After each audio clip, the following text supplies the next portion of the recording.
The Reaper's Scythe isn't to harvest you. Written by Tobias Wade. There is no fear as potent as the fear of the unknown. No monstrous visage discovered yet has been as terrifying as the infinite potential for horror, which exists before the mask is removed. That is why we humans, in our naive misunderstanding of the universal order, are gripped by the mortal fear of death. We think it the final frontier, the greatest unimaginable unknown, from whose penumbral shores no traveler may return. And so we cling desperately unto even the most dreary and anguished of lives, suffering any known evil over our release into that beyond. But death is not to be feared, because death is very well understood. We have witnessed it, caused it, measured and recorded it to the last dying spasm of a neuronal flickering. Even as I lay dying, it seems silly to me that I should be afraid of the emptiness which reason promised to expect. While I was alive, I wouldn't experience death, so there was no reason to be afraid now. When I was dead, I wouldn't be capable of experiencing anything, so fear still had no cause. That thought brought me great comfort as I felt the last erratic struggle from my heart against the inevitable conclusion I approached. It wasn't until I was finally drifting off to sleep that a final intrusive doubt bubbled in my brain. What if it isn't death which is to be feared? What if it's what lies beyond? And so troubled did I slip beyond mortal understanding, stepping into a world as far forsaken by reason as I am now from life. I was still in the hospital room, but the bustle of the nurses and the beeping machines lost their opacity, as though I was mired in swiftly descending dusk. It seemed as though every sound was an echo of what it once was, every sight a reflection. With each passing moment, the world was becoming less real. But all that sight and sound, all that being, it wasn't simply disappearing. It was transforming into a figure beside me. The less real my room became, the more real the figure was, until presently it existed in such sharp actuality that nothing beside it seemed real at all. His cloak was black, not the color black, but its essence. It was as though seeing a tiger after a lifetime of looking at a child's crude drawing and thinking that's all a tiger was. Reality flowed around his scythe like a brush through watercolors, and I could see each elementary particle and time itself sunder across its blade. Surely this, I thought, this is why we were taught without words to fear death. I clutched at my hospital blanket to cower from the intensity of the Reaper's presence, but the once soft cotton now flowed like translucent mist through my hands. I knew in that moment nothing could hide me from the specter's grasp, for he was the only real thing in this world.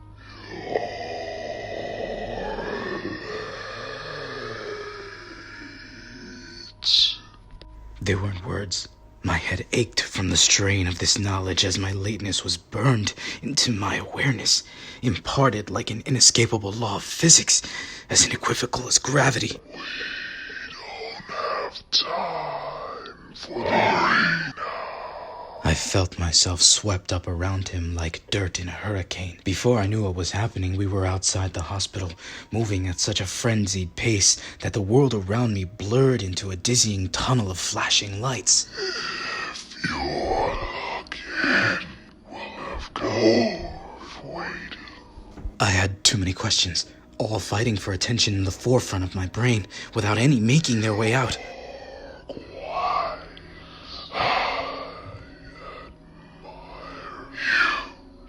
People ask too many questions. What's the point?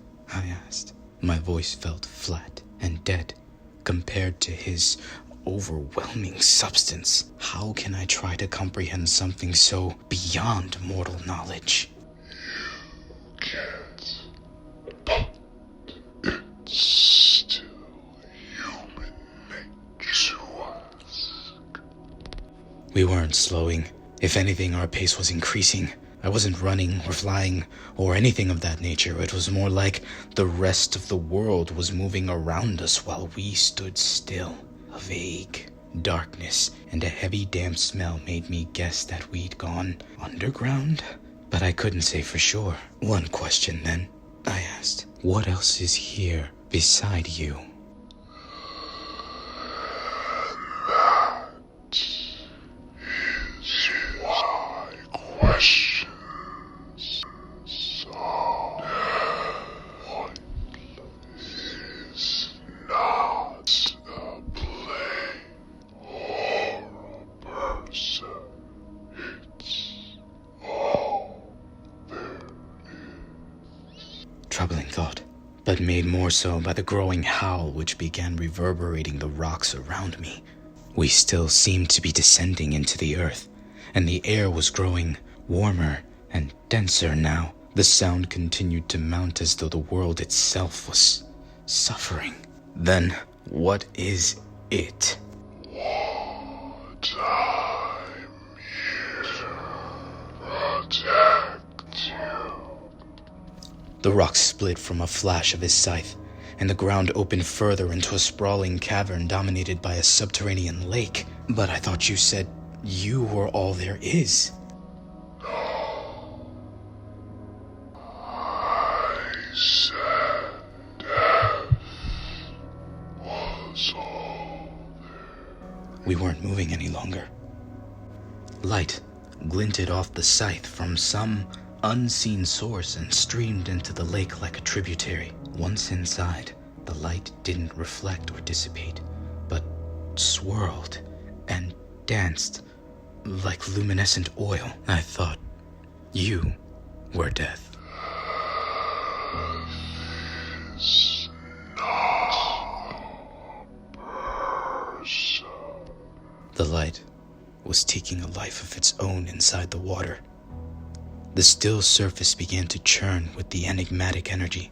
It took my scattered mind a long while to realize that I was the energy flowing into the lake.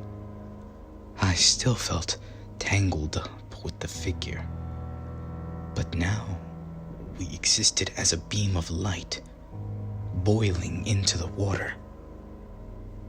I knew I wouldn't understand, but that didn't stop me from feeling frustrated. If death is all there is, then what is it?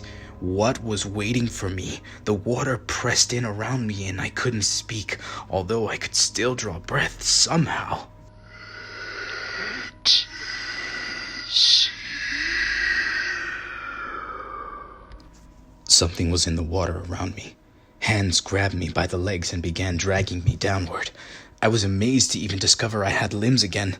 They felt so alien to me that it was almost as though the body was not my own. Light flashed from the scythe. Then again, the hands let go, and the howling noise rose once more.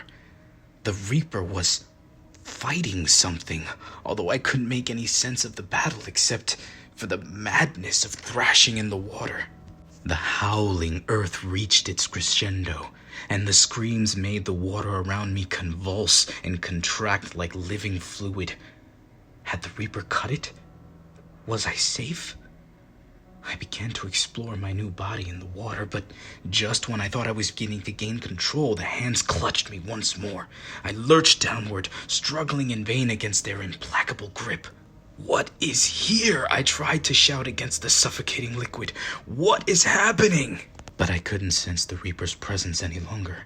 The heat was unbearable, but the cold depths the hands were dragging me towards was even worse. I became aware of a blinding light at the bottom of the lake, and though I struggled, the hands dragged me inexorably onward. sorry. I couldn't It seemed to be coming from so far away now. Try again next time. The pressure, the heat, the noise, the hands dragging me into the blinding light. I closed my eyes and screamed. I was free from the water now, but I just kept screaming. I couldn't bear to look at it. Whatever had stolen me, whatever was death, but wasn't whatever even the Reaper could not defeat. Then words spoke to me. Real, human words from a human mouth. My senses were so distraught, I couldn't make any sense of them, but it sounded... Congratulations, it's a healthy baby boy. Most people can't remember the day they die, or the day they were born. I happen to remember both, and I know they're the same.